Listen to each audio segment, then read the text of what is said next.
సూర్యని అడిగితే చెప్పడం, అసలు ఏమాత్రం లీక్ చేయడం లేదు. ఇప్పుడెలా? నన్ను ఏమడుగుతాడో ఏమో.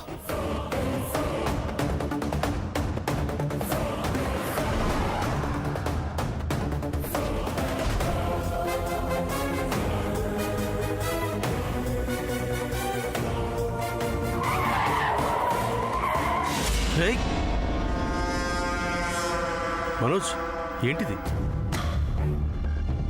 ఎందుకంత కంగారుగా ఉన్నావు? కారు ఆపేసి వాటర్ తాగొచ్చు కదా. దాహం ఆపుకోలేక. నువ్వు దాహం వేసి తాగుతున్నట్లేదు, ఏదో టెన్షన్తో తాగుతున్నట్టుంది. ఆహా, అలాంటిదేం లేదు సూర్య. సరే, నా కార్ సర్వీసింగ్ అయిందంట, ఇక్కడికి తీసుకురమ్మన్నాను. నేను దిగిపోతాను, యూ క్యారీ ఆన్. అలాగే. Drive safe. బాయ్. బాయ్.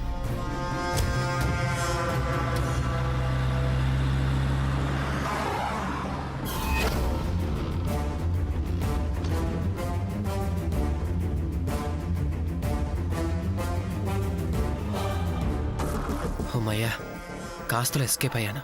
ఆ సీటు కనుక చూసుంటే గుండె ఆగినంత పనైంది. అసలే సూర్య ఆవలిస్తే పేగులు లెక్కెట్టే రకం. వీటితో క్లోజ్గా ఉన్న ప్రమాదమే.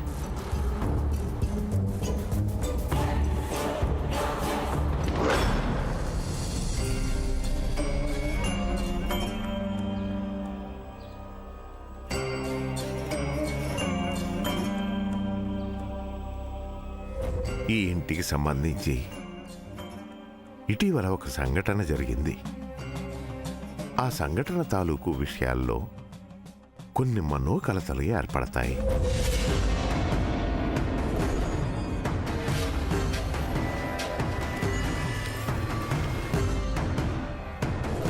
కాలం పోకడ చిత్రమైనది. సమస్య సృష్టించేది, పరిష్కరించేది ఆ కాలమే. కాలం ఆడే వింత ఆటలో మనుషుల ఆట వస్తువులు. ఏ ఆట ఎవరితో ఆడాలో ఆ కాలమే నిర్ణయిస్తుంది. గురువు గారు అంత ఖచ్చితంగా చెప్తున్నారంటే ఇంట్లో ఏదో జరగబోతోంది. కానీ ఏం జరగబోతోందో, అది ఎట్లాంటి విపరీతాలకి దారితీస్తుందో. పెళ్లి సంబరాల్లో మునిగి ఉన్న ఈ సమయంలో ఇలాంటి వార్త వినాల్సి రావడం చాలా విచారకరం. కానీ జరిగేదని ఆపలేమే. అలాగని దాని గురించి ఆలోచించకుండా, ఆందోళన పడకుండా ఉండలేం. ఏం చేయాలో భగవంతుడా, ఈ గండాన్ని గడిచేట్టు చూడు.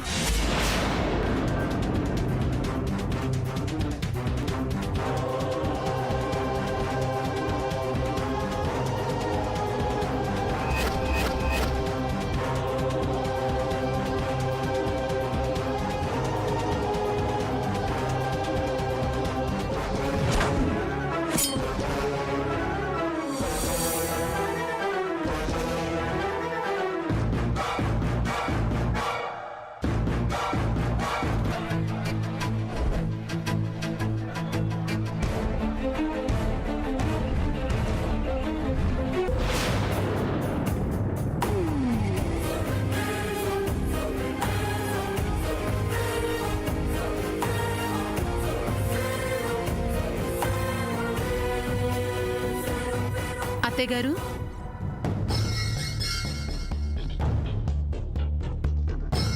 ఏమిటి జయంతి అలా చేశారేంటి? ఏం చేశాను? ఇది నాకేం నచ్చలేదు అత్తయ్య గారు. అసలు నేనేం చేశాను నీకేం నచ్చలేదు? ముందు ఆ మాట చెప్పు. గోదా కళ్యాణం చేయించారు, అంతవరకు సంతోషమే. కానీ ఆ తర్వాత చేసిందే ఏం బాలేదు. విషయానికి రా జయంతి. వచ్చేదేముంది అత్తయ్య గారు, మీరు ఆ దానాలు చేయడమే నాకు చాలా ఇబ్బందిగా అనిపించింది. అసలు అప్పుడే ఆ విషయం అడుగుదాం అనుకున్నాను, కానీ అందరి ముందు మిమ్మల్ని అవమానించినట్లు అవుతుందని అడగలేదు.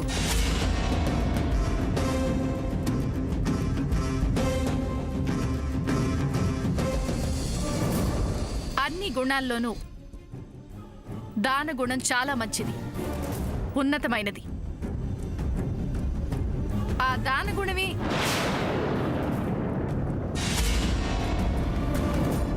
భారత భారతంలో కర్ణుణ్ణి ఉచ్చ స్థాయికి తీసుకొచ్చింది.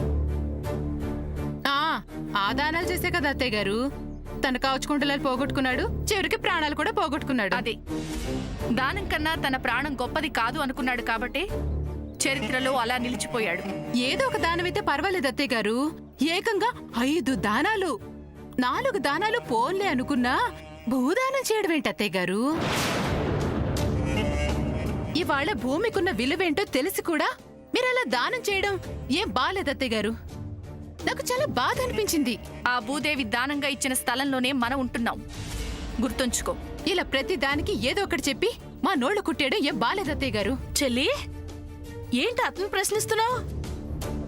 పద్మ పెళ్లికి ఈ ఆస్తి అంతస్తు అంతా హారతి కర్పూరంలో కరిగిపోయేలా ఉంది. అంటే అదే అన్నన్ని దానాలు అవసరమా అని. తప్పే ఉంది? ఏ తప్పులేదా? అస్సలు లేదు. అత్త ఏం చేసినా ఆలోచించే చేస్తుంది. అయినా దానాలు ఇచ్చినందుకు ఏడుపా, లేక పద్మ కోసం అత్త అలా చేస్తున్నందుకు ఏడుపా? ఆ నీ కూతురికి అంత దోచిపెడితే నా గతి నా పిల్లల గతి ఏంటో. ఏడ్చే కళ్ళు శాపాలు పెట్టే నోళ్ళు ఉంటే ఆ ఇల్లు బాగుపడినట్లేనని. నీకేమక్క ఎన్నైనా చెప్తావు. లేకపోతే ఏంటి? పద్మ ఎవరు? ఈ ఇంటికి కళ్యాణి తర్వాత పెద్ద ఆడపడుచు. కళ్యాణి విషయంలో ఎలాంటి ఆర్భటాలు లేకుండా, ఒక అచ్చటా ముచ్చటా లేకుండా అలా జరిగిపోయింది. కనీసం పద్మ పెళ్ళైనా ఘనంగా జరిపించాలని అత్త కనిపించదా? అలా అనిపించడం తప్ప ఏంటి? అందులోనూ పద్మ చేత అలా దానాలు ఇప్పిస్తే మంచిదని, ఇంటికి శుభం జరుగుతుందని గురుగారు చెప్పారు కదా. నోటి మాటగా ఎవరైనా చెప్తారు. అసలు ఎందుక ఏడుపు? పద్మ మాత్రం నీ కూతురు లాంటిది కదా ఏంటి? అమ్మా, ఏమైంది? మళ్ళీ నానమ్మ ముందు గొడవేంటి? ఏముందమ్మా, నీ చేత అని దానాలు ఎందుకు ఇప్పించారని చెప్పి మీ పిన్ని అత్త నిలదీస్తుంది. చిన్నత్త, ఏంటిది? అమ్మమ్మ చేసింది మంచిదే కదా. నీకేం తెలియసా? నువ్వు ఊరుకో. ఇదంతా ఒక పథకం ప్రకారం జరుగుతోంది. పథకమా? పథకం ఏంటి పథకం? అంటే అత్త నేను బ్రతిమాలి బామాలి ఇవన్నీ చేయిస్తున్నానంటావా? ఏమో, ఎవరు చూసారు గనక. ఇదిగో, ఇలాంటి మాటలంటే నా కోపం వస్తుంది చెప్తున్నా. నా పిల్లలకు అన్యాయం జరుగుతుందేమో అన్న బాధ నాకు కలుగుతోంది. పిన్ని, ఇదేం బాలేదు. నిజం చేతగానే ఉంటుంది. అయితే ఇప్పుడేమంటావు చెల్లి? ఇచ్చిన దానాలు వెనక్కి తీసుకోమంటావా ఏంటి? అలా నేనెందుకంటాను? అయితే ఇంకేం కావాలి నీకు? ఇలా అపాత్ర దానాలు చేయటం ఇకనైనా మానుకుంటే మంచిది అంటున్నాను. గోదా కళ్యాణానికి ఇన్ని దానాలు ఇచ్చిన వాళ్ళు రేపు పద్మ పెళ్లికి ఇంకెన్ని దానాలు ఇచ్చుకుంటారో. చిన్నత్త, ప్లీజ్ రండి, బయటికి వెళ్దాం. నేనేం తప్పు మాట్లాడలేసాం, నువ్వెందుకు భయపడుతున్నావు? నానమ్మ ముందు ఇలా మాట్లాడడం తప్పు కదా. ఇలా ఏడుస్తుంటే పద్మ పెళ్లి ఇంకేం సవ్యంగా జరుగుతుంది. ఆ రోజు నా కొడుకు బీరువా తాళాలు తీసి జాగ్రత్త చేశాడని గోలు గోలు చేసి చివరికి ఆస్తి పంపకాలు చేయండి అనే దాకా వెళ్ళింది కదా. ఏ నువ్వు మాట్లాడితే ఒప్పు, మేం మాట్లాడితే తప్పా? చిన్నత్త, అయిపోయిన మ్యాటర్ మళ్ళీ ఇప్పుడు రైస్ చేయడం ఎందుకు? కడుపులో ఉన్న కుళ్ళంతా కక్కని అమ్మా. నా కొడుకు సూర్య మీద ఎవరికెంత కుళ్ళుందో ఊళ్ళో అడిగితే తెలుస్తుందిలే. ఏం తెలుసు? కాస్త నాకు కూడా చెప్తావా జయంతి? దానాల గురించి వివరంగా చెప్పాను, అయినా ఇంకా మాట్లాడుతూనే ఉన్నావు. తప్పు మాట్లాడటం వేరు, కానీ మాట్లాడుతుంది తప్పు అని ఎదుటి వాళ్ళు చెప్పినా సరే అది అర్థం చేసుకోపోవటం ఇంకా పెద్ద తప్పు.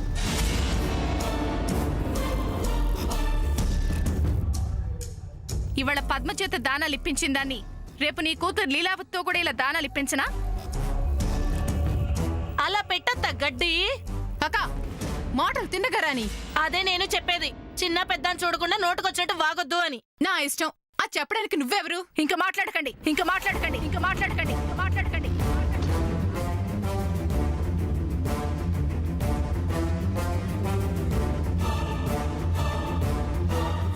జయంతి, ఒక్క విషయం చెప్పు నాకు.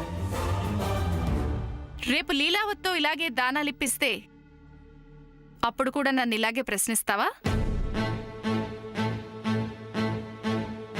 అసలు నా మాటల్ని చేష్టల్ని వ్యతిరేకించడానికి ఈ ఇంట్లో ఎవరికీ అర్హత లేదు, హక్కు అంతకంటే లేదు. ఇదంతా ప్రొపరేటర్ గారి స్వార్జితం. ఈ ఆస్తిని ఆయన నా చేతుల్లో పెట్టింది ఈ ఇంట్లో వాళ్ళకి మంచి చేయాలని, అందర్నీ బాగా చూసుకోవాలని. నేను కూడా అలాగే కోరుకున్నాను కాబట్టి ఇలాంటి కార్యక్రమాలు చేయిస్తుంటాను. నిత్యం ఆర్థిక బంధాలతో సతమతమవుతున్న మనిషి ఏ కాస్తైనా సంతోషంగా ఉన్నాడంటే దానికి కారణం ఆత్మీయ బంధాలకి ఇంకా విలువివ్వబట్టి. మనం ఇవాళ ఇలా చేసే దానాలే రేపు మన పిల్లలకి తర్వాత తరాలకి మంచిని ప్రసాదిస్తాయి. అది అర్థం చేసుకోండి. ఇంకెప్పుడు నన్ను ఇలా ప్రశ్నించద్దు. వెళ్ళండి ఇక్కడి నుంచి.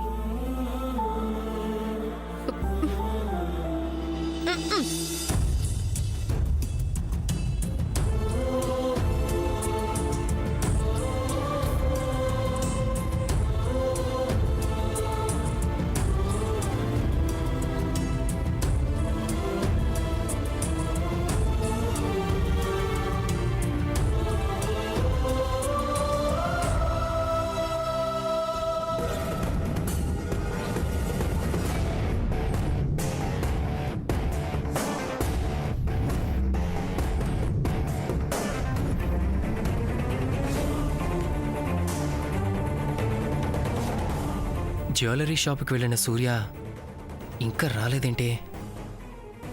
ఏం జరిగింది?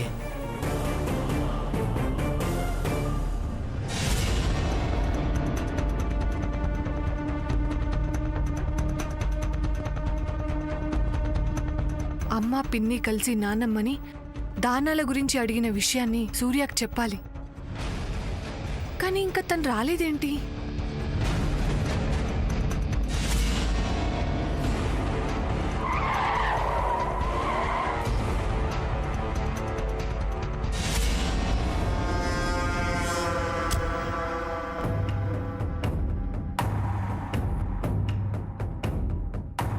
రే మనోజ్, నువ్వు వచ్చేంతసేపు అయింది? జస్ట్ ఇప్పుడే. వెళ్ళిన పని ఏమైంది? ఇప్పుడే మొదలైంది. అంటే ఇప్పుడు ఇంతకంటే ఏమీ చెప్పలేదు.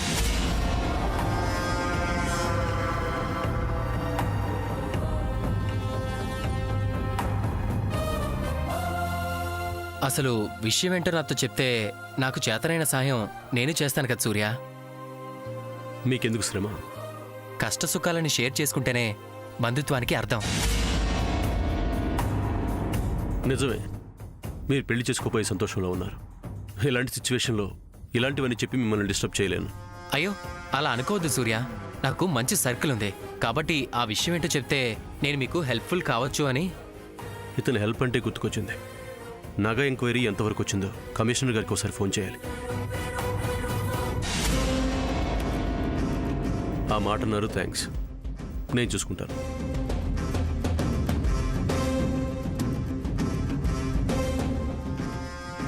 సూర్య, నీతో ఒక విషయం చెప్పాలి. అర్జెంటా? అంటే అది 5 నిమిషాలక్క.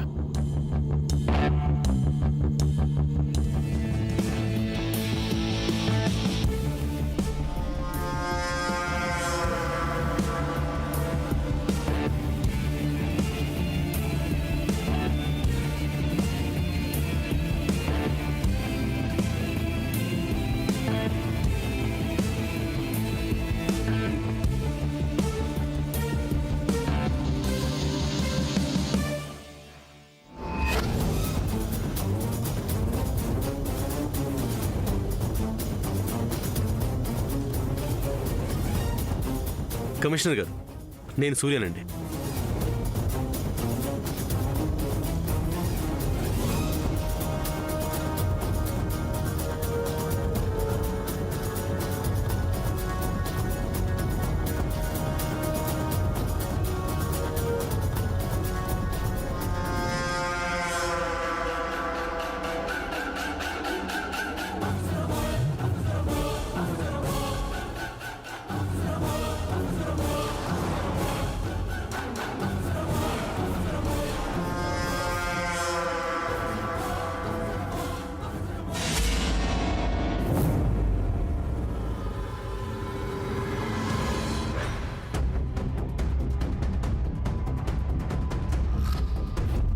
ఇక్కడేం చేస్తున్నావు?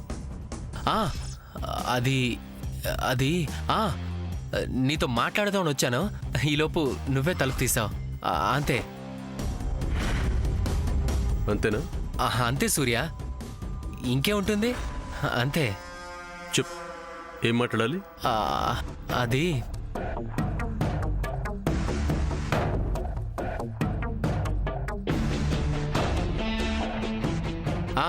ఇందాక పద్మనితో ఏదో మాట్లాడాలి అంటుంది కదా, అందుకోసం అక్కడ వెయిట్ చేస్తుంది పద్మ.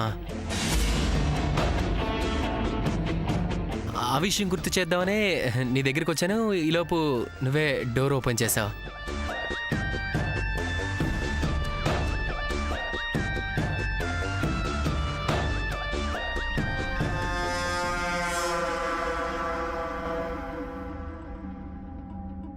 ఏంటక్క, ఇందాకేదో మాట్లాడాలన్నావు? అది సూర్య. ఏంటక్క ఆలోచిస్తున్నావు? అదే సూర్య, అమ్మ పిన్ని కలిసి నానమ్మని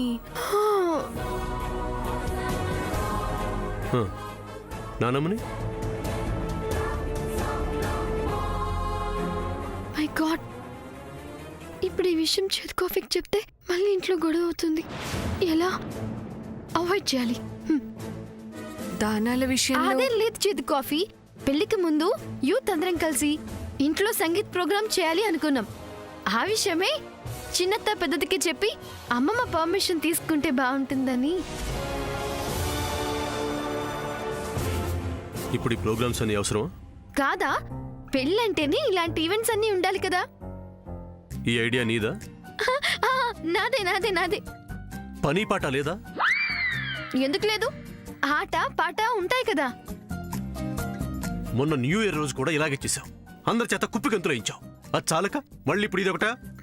అది న్యూ ఇయర్, ఇది పద్మావతిన పెళ్లి సంగీత్ ప్రోగ్రామ్. ఏదో ఒకటి చేసుకోండి, కానీ నానమ్మకి మాత్రం చెప్పకండి.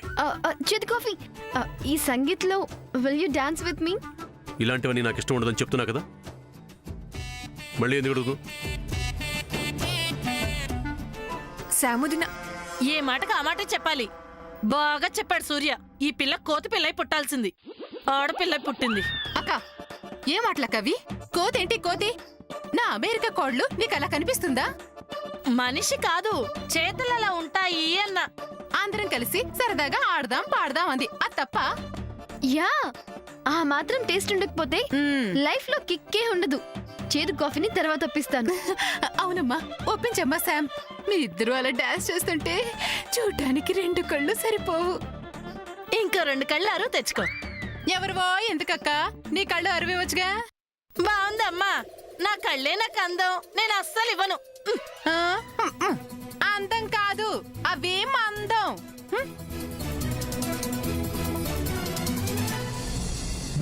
ఏంటిది శాముదిన? ఏమైంది పద్మావతిన? మళ్ళీ ఈ సంగీత్ కార్యక్రమం ఏంటి? అందరం ఎంజాయ్ చేద్దాం. ఈ సాకుతో ఆ మనోజ్ నాతో డాన్స్ చేయాలని చూస్తాడు. అంతవరకు రాణిస్తానా? అసలు ఈ ప్రోగ్రామ్స్ అన్ని ఎందుకు చెప్పు? లైఫ్ లో థ్రిల్ ఉండాలి. మనోజ్ గురించి అసలు ఆలోచించుకు. నేనున్నాను కదా, దా వెళ్దాం.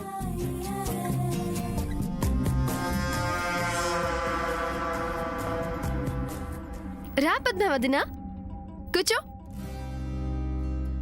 చంద్ర, లిల్లీ, ఎక్కడున్నారు అందరూ?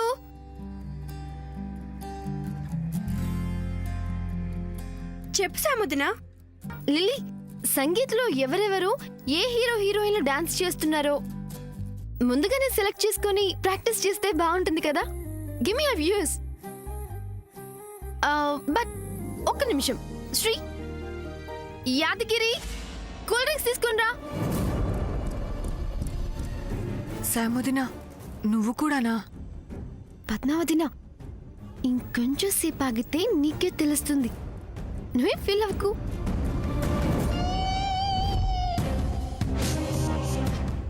ఏంటి అందరూ చాలా దీర్ఘంగా ఆలోచిస్తున్నారు? నువ్వింకా రాలేదేంటా అని ఆలోచిస్తున్నాం. వచ్చావు కదా, సంతోషం. ఏం లేదు బావగారు, రేపు సంగీత్ ఉంది కదా, ఎవరెవరు ఏ సాంగ్ డాన్స్ చేస్తే బాగుంటుందా అని డిస్కస్ చేస్తున్నాం. నేను కేవికేక సాంగ్ చేస్తా. లిల్లీ, ఏంటిది ఆ సాంగ్ ఎందుకు? హలో, యూత్ అమ్మా ఇక్కడ. ఆహా అవునా, మరి మేమేంటో. నీకు పెళ్లి కాబోతుంది కాబట్టి నేను యూత్ లోంచి ఎలిమినేట్ చేస్తున్నా. No no, this is wrong. Marriage అయినా యూత్ యూతే. ఏం పద్మావదన, అంతేనా? Chandra, what about you? నువ్వు ఏ సాంగ్ సెలెక్ట్ చేస్తే ఆ సాంగ్కి డ్యాన్స్ చేస్తాను. నువ్వు ఏ సాంగ్ కి డాన్స్ చేస్తావో నాకెలా తెలుస్తుంది? So you have to select your own song. నేను మహేష్ బాబు సాంగ్ చేస్తా. మహేష్ బాబా, నువ్వా? ఆ, ఏ ఒకసారి ఫేస్ అద్దంలో చూసుకో బాబు. నగలు పెట్టే విషయంలో గొడవ పెద్దదవుతుంది, పోలీసుల దాకా వెళ్ళింది. సో అది నా దగ్గర ఉండడం క్షేమం కాదు. ఏం చేద్దాం?